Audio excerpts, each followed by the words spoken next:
और मैं इस वक्त सेंट्रल जेल में मौजूद हूँ और मेरे साथ जो एक कैदी मौजूद हैं जो जेल में रहकर मार्केटिंग करते हैं और उनकी अहलिया भी इस जो कारोबार से मुंसलिक हैं। सर क्या नाम है आपका माशाल्लाह? मेरा नाम शाकिर मंजूर है। अच्छा। मैं 2013 की बात है, 4/6/2013 एक नागहानी हो गई थी। अपने ही ख़ानदान का एक बच्चा, मासूम बच्चा जो खो गया था, ऊपर छत में रह गया था खेलते खेलते हुए। तो उसके मर्डर में हम मियाँ बीवियों को दोनों को अगवा और मर्डर में यहाँ भेज दिया गया। अजीज़ों की काफ़ी मिन्नत समाजत की, लेकिन जब देखा तो मुझे समझ आ गया कि ऊपर वाले ने ये सब कुछ तय किया हुआ है। बस फिर मैं खामोश हो गया। बच्चों की फ़िक्र लगी रहती थी। फिर जेल में रहकर गवर्नमेंट से मदद मांगी और गवर्नमेंट ने मेरी मदद की और इनकी मदद से आज मैं इस काबिल हूँ कि यहाँ पर ये सामान सेल करता हूँ। शुरू में जब मैं आया था तो मैं ये इसे कच्चा सामान कहते हैं, कच्चा सामान सेल करता था मैं, ये मोती वग़ैरह, सितारे, धागे वग़ैरह। तो ये कैदी उससे मुख्तलिफ़ आइटम बना के तो वो बेचते थे। फिर मुझे 4/3/2017 में सज़ा लग गई, वो भी सज़ाए मौत। फिर मैं दिल टूट गया, बैठ गया और काम वाम बंद कर दिया।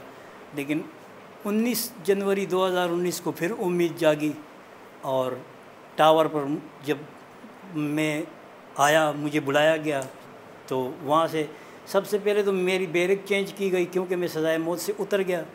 तो उस पर भी मैं बड़ा खुश हूँ, बहुत शुक्रगुज़ार हूँ, ख़ासतर हसन सेतो साहब का और एहसान साहब का कि इन्होंने मुझे ऐसी बैरक में भेजा कि जहाँ मैं सोच भी नहीं सकता था कि इतनी वहाँ पे सहूलतें हैं और इतना वहाँ सब ज़ईफ़ हैं। वहाँ पानी बहुत, वहाँ और काफ़ी सहूलतें हैं। वहाँ हम सुबह मतलब तकरीबन अंधेरे में ही हम खुलते हैं और शाम को अंधेरे में ही हम बंद होते हैं। ठीक है। और इतनी मेहरबानी हसन सेतो साहब की कि उनके वो जुमले मुझे आज भी याद है कि उन्होंने कहा था कि मेरा बस चले तो मैं आपको दिन रात खुला रखूं, सबको, जितने भी बुज़ुर्ग हैं। मगर ये तो अब उनकी इख्तियार में नहीं है ना। उनके इख्तियार में जो है वो उन्होंने किया और बहुत ज़्यादा किया हम सब के लिए। आज उनकी बदौलत मैं अल्लाह के फजल करम से ये सामान सेल कर रहा हूँ, जेल की हर बैरक में जाता हूँ। अल्लाह ताला ने इनकी वसीले से मुझे ये इज़्ज़त दे रखी है। लोग मुझे शाकिर बाबा, शाकिर बाबा, शाकिर बाबा। मेरा अच्छा, भी किस तरीके से क्या आप बेचते हैं उनको, कैदियों को? मैं पर्स वग़ैरह, की चेन, तस्बीह और चप्पल जिसके सोल वग़ैरह बाहर लगते हैं, ये कैदी सब बनाते हैं और मैं उसे मार्केटिंग करता हूँ। अच्छा, पैसे कहाँ से आते हैं इस सारे सामान के लिए? इस सारे सामान के जो पैसे हैं, अभी इस टाइम मेरे पास जेब में कार्ड नहीं है, नहीं तो मैं आपको वो कार्ड नहीं, बताता। आपने मुझे बताया था कि जैसे आप किसी कैदी से उसका प्रोडक्ट ले लेते हैं और फिर उसको जाके मार्केटिंग करते हैं, हाँ, उससे जो पैसे मिलते हैं वो फिर उसका उससे जी उसको दे जी देते जी हैं। जी जी जी वो ऐसा होता है कि जब मैं किसी कैदी से सामान उठाता हूँ तो वो अगर मैं किसी बैरक में फ़रोख्त करके आता हूँ तो जो उसका प्रॉफिट होता है 100, 50, 200 जितना भी, वो मैं रख लेता हूँ और उस प्रोडक्ट की रकम उस कैदी को दे देता हूँ। यानी कि उन्हीं के पैसों, उन्हीं के प्रोडक्ट से आप जो है ये जी पूरी जी चेन जी चला रहे हैं। हाँ, मुझे कुछ पैसे की यहाँ ज़रूरत नहीं पड़ी। ना लागत लगाने की जरूरत पड़ी, बस सिर्फ कुछ दिमाग चलाया आपने। कुछ भी नहीं, कुछ भी नहीं, दिमाग चलाया और बस दो शख्सों का नाम बार बार मुझे। अच्छा, ये मुझे बताएं कि आपकी अहलिया भी इस कारोबार से मुंसलिक है, हाँ, उनसे वो किस फिर तरह मैंने आपका? किया, वो फिर मेरी समझ में आया। मैंने सोचा, मैंने कहा शाकिर अपनी जोजा को भी यहाँ से सामान भेजूँ, वहाँ पे अल्लाह का शुक्र है वो भी जो है फ़रोख्त करती है। फिर बुध को मेरे बच्चे आते हैं, वहाँ से मेरी एहलिया पैसे देती है, जो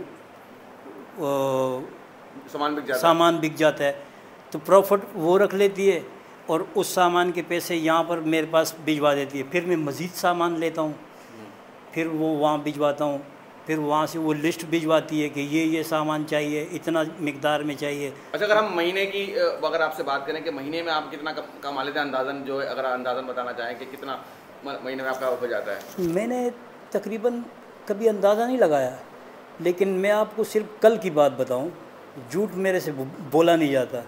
कल मैंने 2000 रुपये कमाए थे, उससे अगले दिन मैंने 150 कमाया था।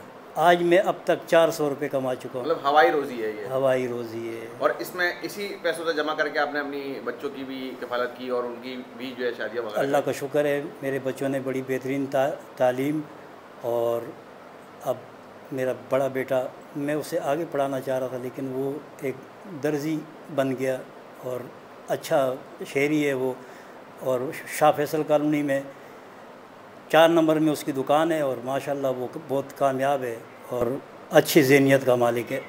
बिल्कुल, आपने शाकिर की बात सुनी और जेल में रहते हुए अपने बच्चों की कफ़ालत भी कर रहे हैं और अपना भी खर्चा उठा रहे हैं। इसी तरीके से इस सेंट्रल जेल में कई ऐसे शहरी हैं जो कई ऐसे कैदी हैं जो इसी तरीके के कारोबार से मुंसलिक हैं। कोई पेंटिंग करता है तो कोई पेंटिंग जो है उसको सप्लाई करता है, कोई उसको फ़रोख्त करता है। तो इसी तरीके से कैदियों से हम आपको मिलवाते रहेंगे और एक एग्ज़िबिशन लगाया गया है, बहुत जल्द आपको उसकी वीडियो भी दिखाएँगे।